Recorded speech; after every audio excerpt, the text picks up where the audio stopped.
when these emotions come and go. We agree or not?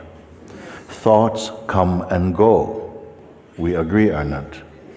Even different feelings and modes of personality come and go, isn't it? Who watched them come and go? Who watched them come and go? Something must be here that say, it is gone. It is coming, it is here. It is gone. Has there ever been anything that has come and stayed? Throughout all your life until now, has there been any emotion, any thought, even identity, even personal identity?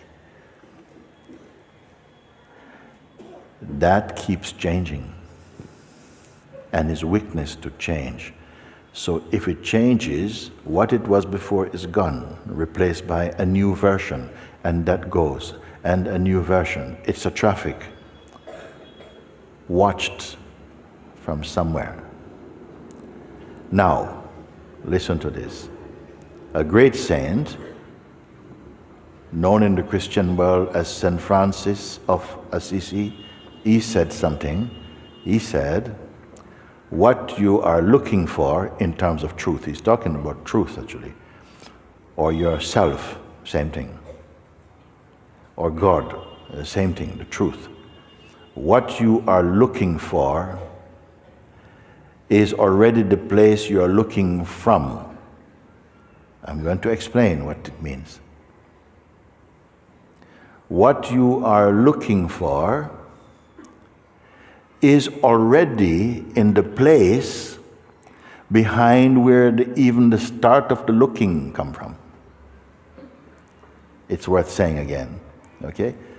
What you are searching for as truth, as your true self, we think you can go out to find it. But what you are searching for is already there before even the search begins, and is there when the search comes. I'm looking for myself. It is watched inside this truth. Don't just let your mind hear this. Really hear it as though you are searching with the compass to find where the treasure is. You're looking, where is exactly somewhere here, where we must dig. Then it's saying, wherever you start to dig for the treasure is already here before you pick up your shovel, before you even think, I have to find the treasure is there before even the idea, I must find the treasure. The treasure is the consciousness that is aware of the idea of somebody searching to find it. Is that too complex? It is a paradox. That if you solve this, you will dissolve that. If we solve this, which means you catch it. You did not make something. You simply feel you have solved what was appearing as a riddle. I want to wake up, I want to find myself. So even the one who is saying, I want to be free, the freedom, and even the one who is free is already there as freedom before the idea appeared and the identity appeared to say, I want to be free, is watched from where? Please locate. Don't leave here with a thought of what I say. Be in the place. Let's take a moment to do it. Look. So, I want to be free. Immediately, we assume that we are this one, or he is that one. This guy wants to be free. Let's wait and see if he gets it. But it is also you, same. Because he's not searching for political freedom, relationship freedom. He's searching for himself. Where is yourself? Your true self. You may regard it as your higher self. Is there a separation between your lower self, which means the idea that you have at the moment, I am the lower self, the seeker, trying to find my higher self. So already there is a kind of distance. Which direction must I go? And St. Francis say, tell them what I said. What you are looking for, which you say is yourself or truth, is not going to be out there at the other side where the eyes are. That it is already in the place behind where the idea of a someone who is searching for the truth is arising in front, and the truth is here. But truth is not an object, it's not a person sitting behind hiding.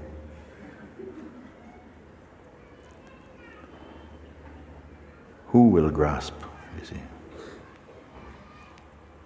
We are so one as the self that God had to create the most amazing illusion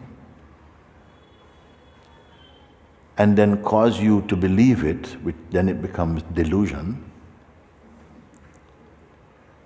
that all the while it is your inmost. I say inmost means the most true in you, in ourself, is missed because we have inherited or have been conditioned or cultured to believe we are our body and a person living inside it. We really think we are the body with holy presence being inside it. And rarer still, we are the body in which the imperishable is dwelling inside and outside. Where is the location of that which is able to perceive outside and inside simultaneously? Where is it located? And is it apart from you? Because if you know the answer, then it must be you. Still, but I want to be free. It's still strong, you see. Which means, I don't believe you. I don't accept. Your words are too simple, and my shackles are too heavy. What it means? Something, in fact, there's a saying in the Christian world, no? That the greatest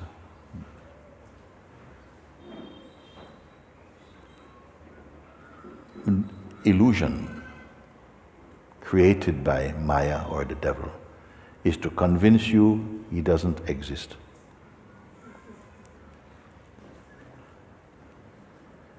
This belief that I want to be free means that my emotions are very strong.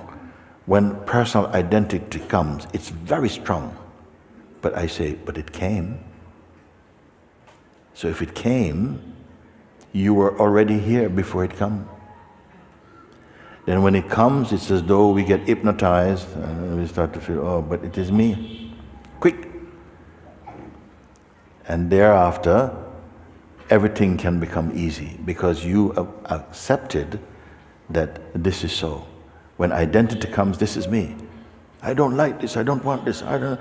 And this voice, it is almost no gap for you, appears to be, no gap for you to say, but I can observe that.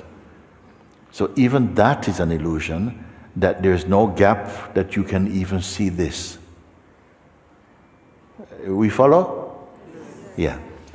So when the emotion, identity comes up, it feels like it's one with your I.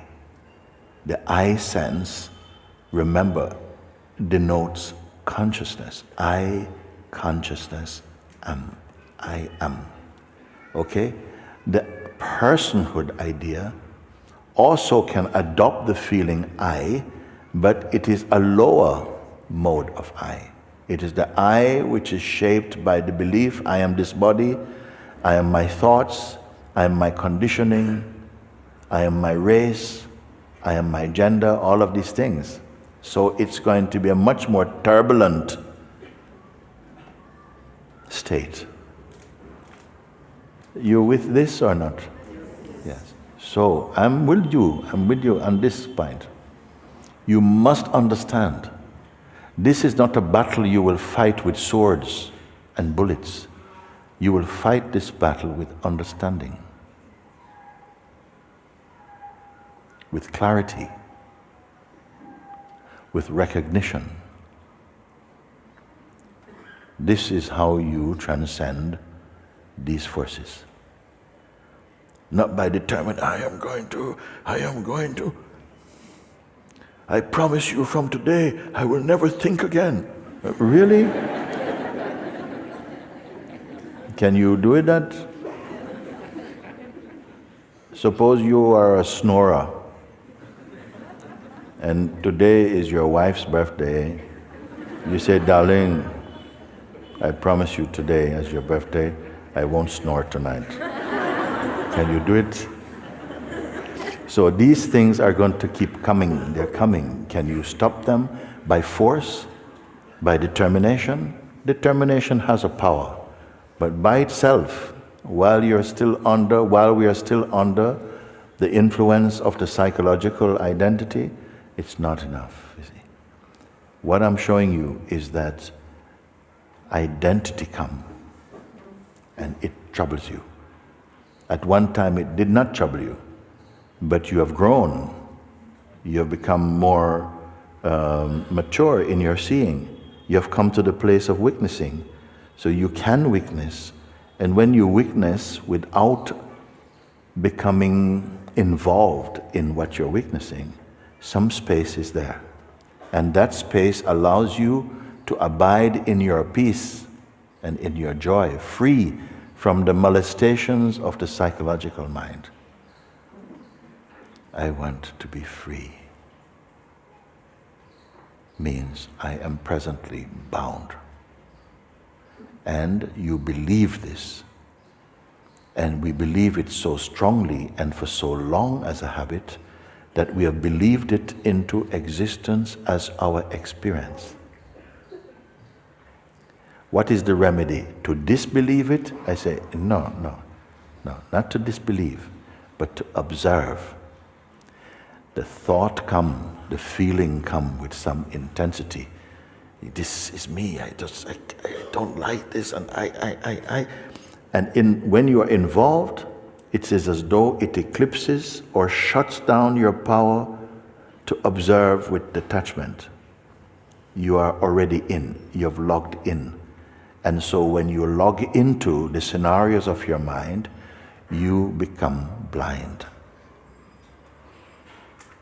to what is. This is not true for him only, it's true for all. So don't think I'm talking to him only. For all of us, it's like that. So I point again. The feeling or the identity flares up inside, and somehow you start to experience anger and frustration and so on. This feeling, I want to be free, it was not there previously when you were strongly identified with personhood. It was not there. So this feeling, I want to be free, is a higher feeling.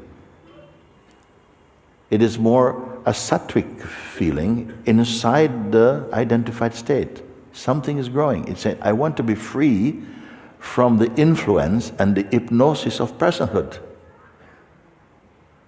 But now we're going a stage further or deeper or truer or clearer. When I say to you, are you able to see that that is also something arising in you? And it's difficult. Why? Because we are used to identifying as the person. It's like a reflex. And you know how strong it is? Rarely does a human being question it. Rarely in the human kingdom does a human being question himself. Is this really what I am? It is the universal currency. Everyone accepts it. People will have doubts about other things, but not about this.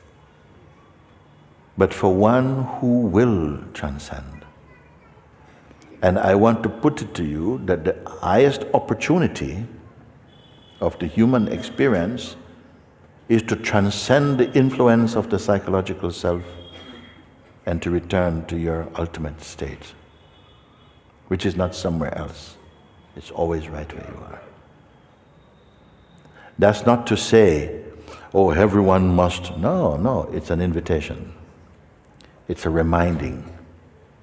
Thereafter, we will see how your dynamic identity behave. Whether you take to this, whether you can relate to what is being shared here and use this to confirm your true place, that the freedom is already what I am, not where I'm going to. It's already what I am, masked or eclipsed by a fascination I have had with a projection or a conditioning that I am my body and my mind state. Am I moving too fast? Huh? So I'm spreading the butter very, very wide.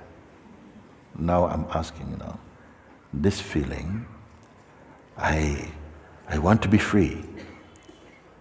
In a little while, it will subside. And you'll be going, yes, can I have one chapati with something. Hey, you want to be free? Yeah, well, later, man. Chapati, and can I have 2 papadums and some, aloo gobi or something. Okay? Why I say this? Because our thoughts, our sentiments, even the highest ones, they seem to change. There will come a time for many people when the urge inside is so burning, it will not let you forget it, actually. And that would be your good fortune. There are some people, the urge becomes so strong for freedom that even though at another point you will wake up that was also in my dream, but still you must pass through that stage also. I must be free. Why? Because we are molested by our psychological identity, our desires and attachments, by our lower expressions, vices and passions. They are molesting you now. You want to be free from them.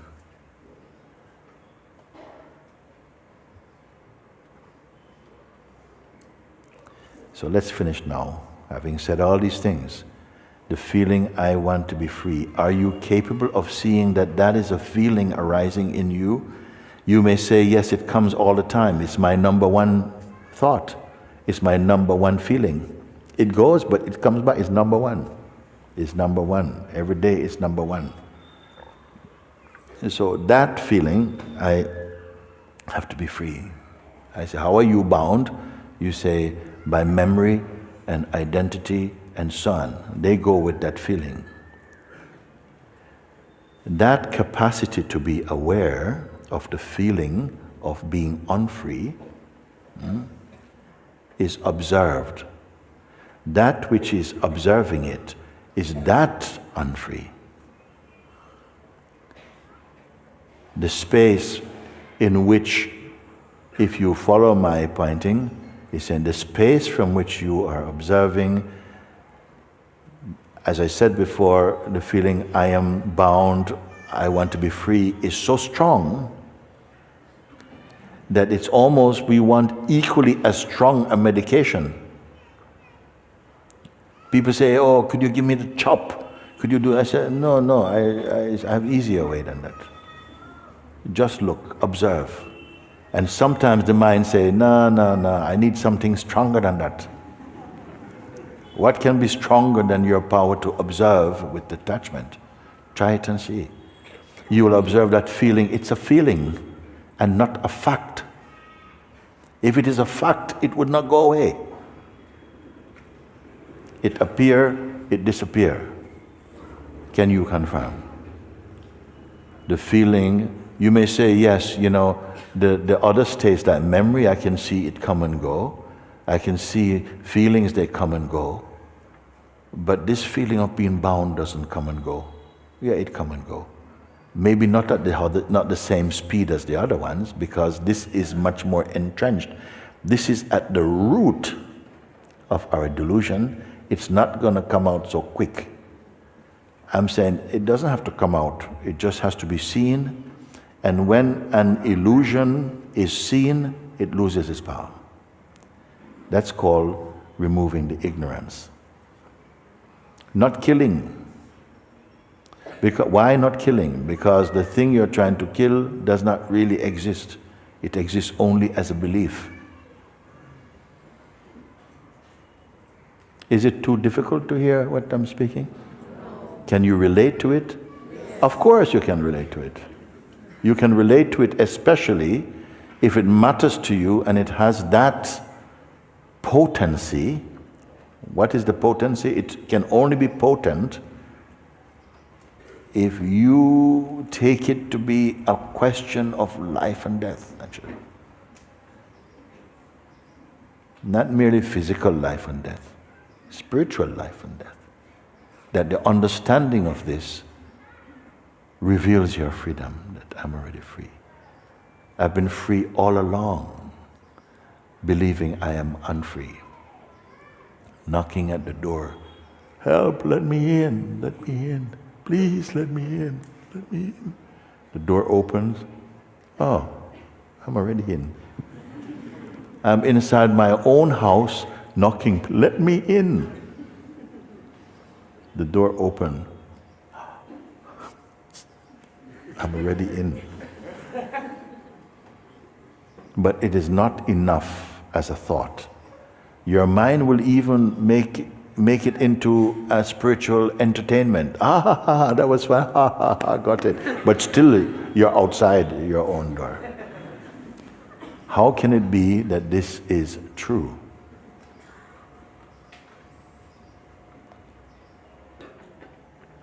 You see, it can diminish in two ways. One is you've understood, you've looked and you see, yeah, it was just a thought, now it's gone. Of course it's a thought, because if it was real, it would still be here. And now it's gone, I feel free. So you were free. Then a thought you are not free came, and then you're not free. And then it goes, and thank you, it's free. Whether you came to this understanding by your own introspection, your own looking, or that you left it, it goes anyway.